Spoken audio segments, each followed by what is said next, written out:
ఉన్నాడు. సో ఫైనల్గా బట్టి గారు కూడా డిస్ప్యూట్ చేయలే. ఒక విషయంలో మాత్రం ఎక్సైజ్ మంత్రి గారైనా ఉప ముఖ్యమంత్రి గారైనా 7,200 కోట్లు ఈ గత సంవత్సరం కంటే ఈ సంవత్సరం 7,200 కోట్ల రూపాయలు. సార్ మేము మళ్ళీ చెప్తా ఉన్నాను సార్, ఇట్లా సభను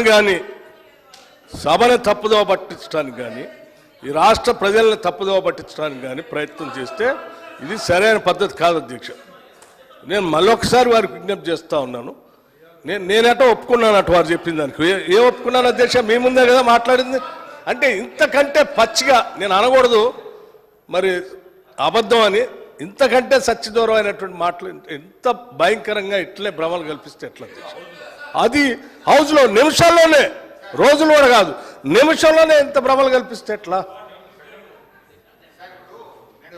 సార్? ఇప్పుడు నేను ఏం తప్పు చెప్పలేదు అధ్యక్ష. పోయిన ఆర్థిక సంవత్సరం కంటే ఈ ఆర్థిక సంవత్సరం ఎక్సైజ్ మీద 7,200 కోట్ల రూపాయల ఆదాయం పెరుగుతుంది. ఈ సంవత్సరం 42,000 కోట్ల రూపాయలు ఎక్సైజ్ మీద మేము ఆదాయం తెచ్చుకుంటామని బడ్జెట్లో పెట్టారా లేదా బట్టి గారిని చెప్పమనండి. మళ్ళీ ఒకసారి చెప్తా మీకు లెక్కలన్నీ మీరు మాట్లాడేటప్పుడు. అయినా మీరు తొందరపడుతున్నారు కాబట్టి చెప్తున్నాను. ఇప్పుడే చెప్పండి, అప్పటిదాకా ఎందుకు? ఎక్సైజ్లో మేము ఆక్షన్ పెట్టాము గత సంవత్సరం, అందుకే మాకు ఆదాయం పెరిగింది. ఈ సంవత్సరం కదా పెట్టాల్సింది, నిజమే. మేము కూడా అనుకున్నాం ఈ సంవత్సరం కదా ఆక్షన్ పెట్టాల్సింది.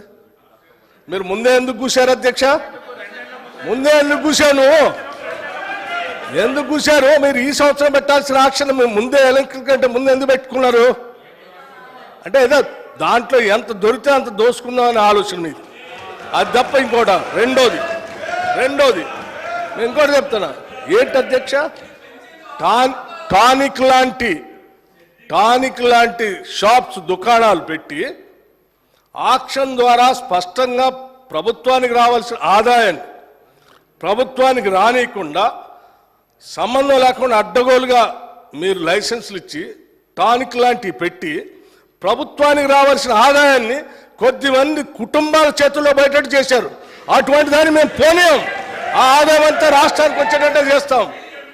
అటువంటి వ్యక్తుల చేతుల్లోకి రాష్ట్ర ఖజానాన్ని పోనీయకుండా మేము జాగ్రత్త కాపాడుతాం. ఆ లెక్కలు కూడా చెప్తాను.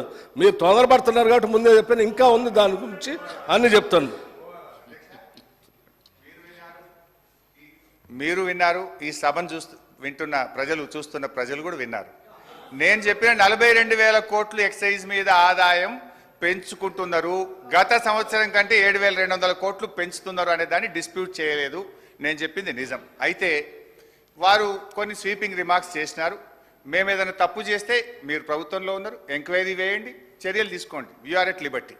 కానీ బాధ కలిగే అంశం ఏంటంటే, గౌరవనీయులైనటువంటి మన సభానాయకులు సభలో లేరు. గతంలో మా మీద ఆరోపణలు చేశారు. తెలంగాణ బెల్ట్ షాపులు తెలంగాణ అయిందని, బొందలగడ్డ తెలంగాణ అయిందని వీళ్ళు మాట్లాడారు.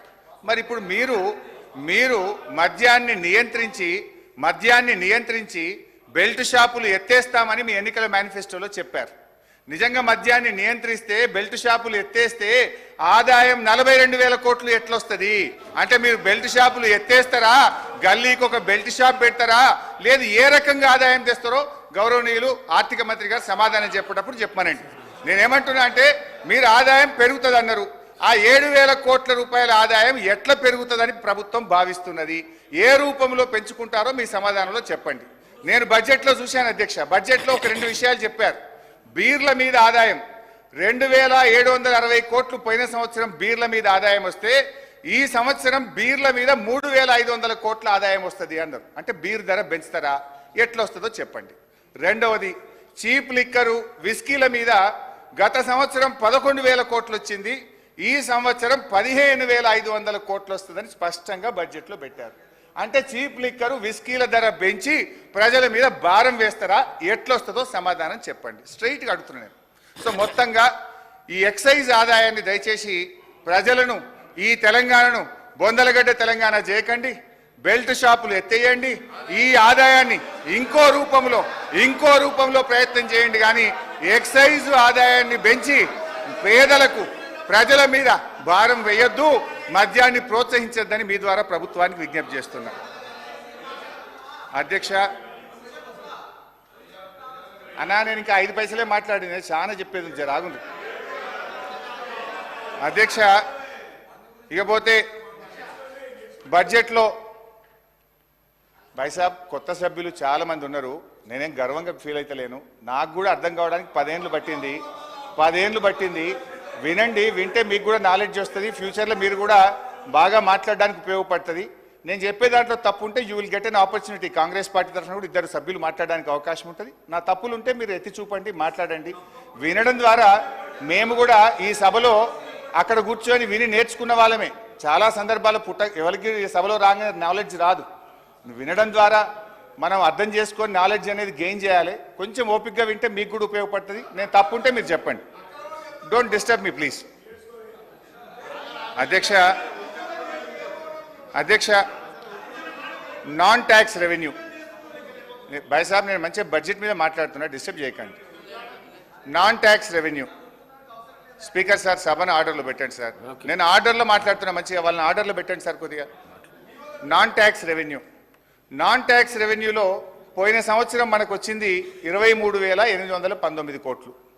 ఈ సంవత్సరం గౌరవనీయులైన ఆర్థిక మంత్రి గారు 35,208 కోట్లు నాన్ ట్యాక్స్ రెవెన్యూ వస్తుందని బడ్జెట్లో పెట్టారు. నాన్ ట్యాక్స్ రెవెన్యూలో మనకు ఉండేది మేజర్గా రాష్ట్రానికి వచ్చేది ఒక మైనింగ్. అధ్యక్ష, అఫ్ కోర్స్ ఆ మైనింగ్లో కూడా చాలా ఎక్కువ పెట్టినారు, 1,000-2,000 కోట్లు. అదంతా ప్రాక్టికల్గా లేదు. ఒకవైపు బిల్డింగ్ కన్స్ట్రక్షన్ యాక్టివిటీ తగ్గింది, శాండ్ సేల్స్ తగ్గినాయి, మెటల్ సేల్స్ తగ్గినాయి, గ్రానైట్ కరీంనగర్ అయితే మొత్తం బంద్ అయిపోయింది. సరే, అది అంత ఈజీగా లేదు. క్యాపిటల్ ఎక్స్పెండిచర్ చాలా తక్కువ పెట్టిన బడ్జెట్లో. అది ఒక రకంగా మైనింగ్లో మీరు పెట్టిన ఆదాయం కూడా అంత రియలిస్టిక్గా లేదు.